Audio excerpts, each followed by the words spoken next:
Olá, seja bem-vindo ao Giro. Eu sou Carolina Moran e esse é o podcast em que você fica muito bem informado em cerca de 5 minutos. Bora pro Giro? Os Estados Unidos voltaram a atacar a região do Estreito de Hormuz após acusar o Irã de violar o cessar-fogo.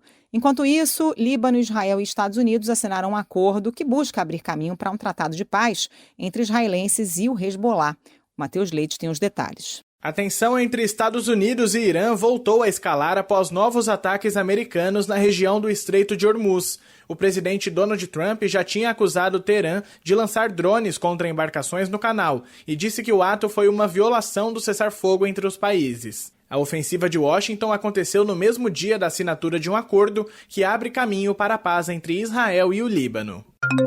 O secretário de Estado americano Marco Rubio enviou uma carta oficial ao senador Flávio Bolsonaro, na qual menciona convergências e divergências entre os dois países. Ele também deixa claro o otimismo de Flávio com uma possível vitória nas eleições presidenciais desse ano.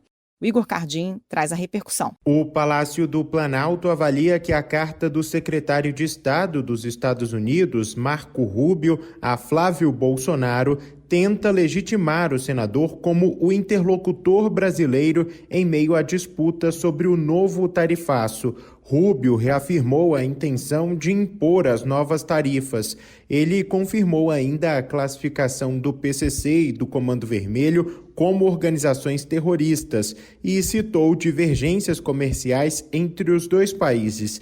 O vice-presidente Geraldo Alckmin criticou a atuação de Flávio Bolsonaro no caso. Já o presidente Lula falou em instabilidade mundial e voltou a criticar declarações de Trump sobre outros territórios. O presidente nacional do PL, Valdemar Costa Neto, antecipou a volta dele a Brasília para tentar apagar o incêndio entre a ex-primeira-dama Michele Bolsonaro e o senador Flávio Bolsonaro. Valdemar estava em Miami acompanhando a Copa do Mundo e admitiu a gravidade da situação. Nessa sexta-feira, Michele publicou um versículo bíblico que diz que falsas testemunhas não ficarão impunes e que quem profere mentiras perecerá.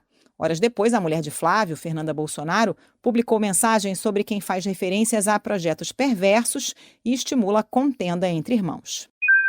O número de desaparecidos por conta dos terremotos na Venezuela passou de 50 mil, segundo o Escritório de Ajuda Humanitária das Nações Unidas. Uma brasileira natural de Brasília é uma das vítimas. A Karen Lemos tem as informações. Em meio ao cenário de devastação resultante dos terremotos que atingiram o país, a Venezuela voltou a sentir a terra tremer nesta sexta-feira. O novo abalo sísmico, de magnitude 4,9, foi registrado a 80 quilômetros da costa de Caracas. O novo tremor fragiliza ainda mais construções que já foram danificadas. A gente volta já com o Giro.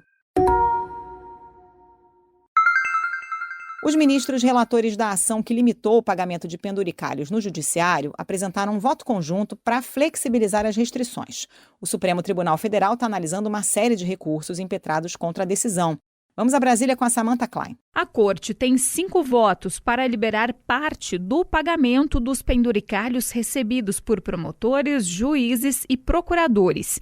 Entre outros, estão os períodos de férias não tiradas, licenças-prêmio e plantões judiciais adquiridos antes de fevereiro deste ano. No entanto, os ministros votaram por manter o veto ao pagamento do auxílio alimentação, assistência pré-escolar e auxílio creche.